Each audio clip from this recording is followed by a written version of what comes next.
Sebenarnya, kedatangan Ketua Umum Gerindra ke kantor DPP PSI tidak mengejutkan. Tentu ini upaya menyabotase, mencabut dukungan agar PSI beralih ke Koalisi Kebangkitan Indonesia Raya. Banyak pihak bertanya, bukankah sudah sejak lama PSI mendukung Pak Ganjar? Kenapa tiba-tiba menerima Pak Prabowo? Ini dia, info terkini Widya.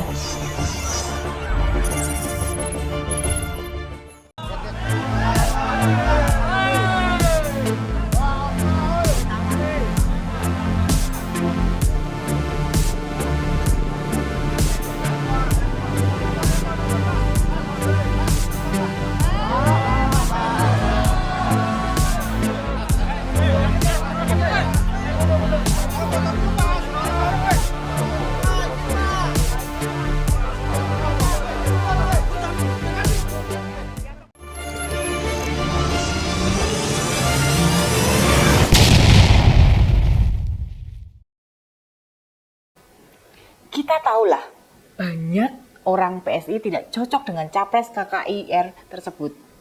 Selain sejarah perjalanan di pemerintah, terutama waktu menjabat Danjen Kopassus, pengalaman Pak Prabowo 3 kali Pilpres 2009, 2014, dan 2019, juga tentang usia beliau, pasti benar-benar jadi pertimbangan kemana PSI akan mendukung.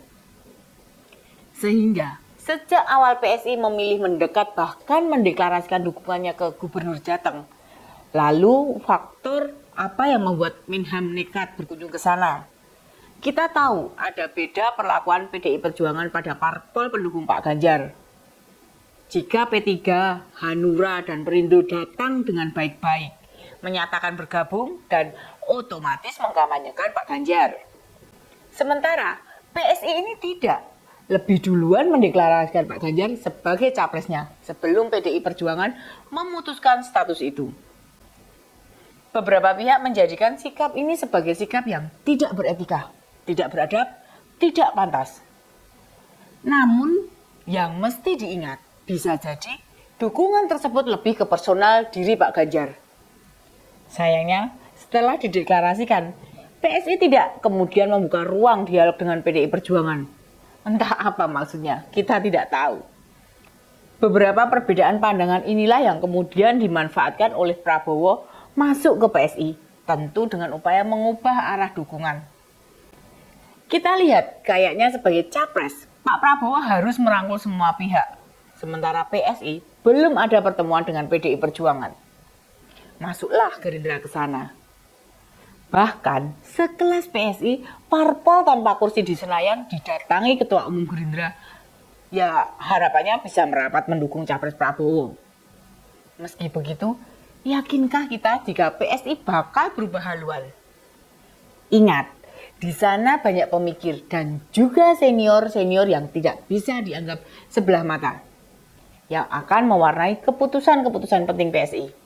Ada Bung Ade Armando, Bung Helmi Yahya, lalu mantan ketua umumnya Mbak Grace Natali, ada Mas Raja Juli Antoni, Bang Guntur Romli, serta orang-orang yang secara integritas kita pantas acungi jempol. PSI tetap mendukung Pak Ganjar atau berubah haluan. Jadi, meski sudah didatangi Pak Prabowo, tidak menjamin apapun. Simak apa yang disampaikan Mbak Grace.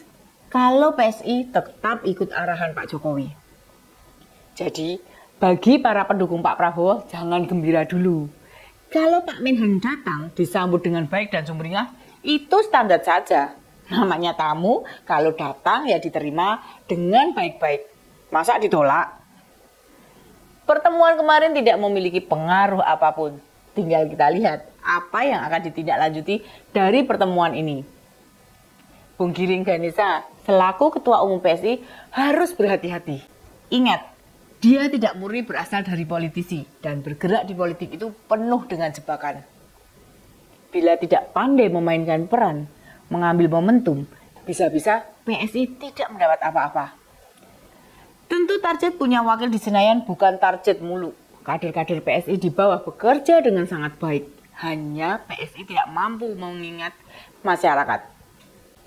Karena PSI hanya identik dengan kumpulan anak muda. Itu saja. Sebagai bukti tambahan, berbagai survei mengenai elektabilitas partai, PSI tetap jadi partai yang sulit menembus ambang batas partai. Ini pekerjaan yang tidak ringan dan harus mampu dipecahkan oleh DPP PSI. Ini yang mesti dibenahi, mumpung pemilu masih ada waktu 6 bulan. Termasuk bila memang mendukung Pak Ganjar, ya temui PDI Perjuangan. Ikatkan diri pada komitmen. Ingat loh, Pak Ganjar itu benar-benar kader murni di PDI Perjuangan. Sejak lulus mahasiswa langsung bergabung ke sana. Beda dengan Pak Jokowi, ikatan kepartaiannya lebih kuat. Tidak bisa kemudian PSI seenaknya mendukung namun tidak berkomunikasi dengan partai pengusung. Jika bertahan di ranah itu, ya nasib PSI pemilu nanti akan sama dengan pemilu sebelumnya. Memang, menggerakkan partai itu tidak mudah. Tapi momentum paling strategis memang pada saat pemilu. Tidak ada yang salah dengan lebih dulu mendeklarasikan Pak Ganjar. Tapi tidak membuka komunikasi dengan DPP PDI Perjuangan, itu jelas sebuah kesalahan. Meski kalian itu partai muda, yang bergerak tetap harus menjaga etika politik. Yang paling mengejutkan tentu mundurnya 2 petinggi PSI dengan malah jadi pendukung Pak Anies. Ini pertanda paradigma tentang arah politik di internal partai sangat lemah. Jika diskusi, dialog, penguatan ideologi di internal PSI jalan, kemungkinannya akan sangat kecil kader menyeberang mendukung Pak Anies. Kedua elit PSI yang mendukung Pak Anies adalah Sani Tanuwijaya dan Bung Surya Chandra. Padahal Bang Suni mantan wakil ketua Dewan Pembina. Ini jelas kesalahan tidak adanya penguatan paradigma di tingkat internal. Bang Giring tidak bisa mendiamkan saja soal ini. Kader harus diperkuat, dimatangkan, diberi bekal memadai, sehingga lompat dukungan tidak ke kubu yang berseberangan. Dalam berbagai sudut perspektif politik, datangnya Pak Prabowo ke PSI jelas tidak berpengaruh apapun. Upaya itu tidak akan merubah sikap PSI, meski bisa jadi ada tawaran-tawaran menggiurkan yang diberikan Pak Prabowo. PSI tidak tergiur. Mereka benar-benar bakal menunggu apa yang segera disampaikan Pak Jokowi akan serentak dipatuhi kader PSI. Di sisi lain, gambaran pertemuan 2 elit partai ini tidak bisa disamakan dengan Golkar yang menimbulkan goncangan di dalam. Di PSI pasti tidak berdampak kuat. Tinggal apakah elit PSI bisa mendominasi melakukan manuver yang berdampak positif bagi mereka sendiri. Demikian info terkini media, sampai ketemu lagi di Ini Dia info terkini media selanjutnya. Salam cerdas. Ini dia info terkini media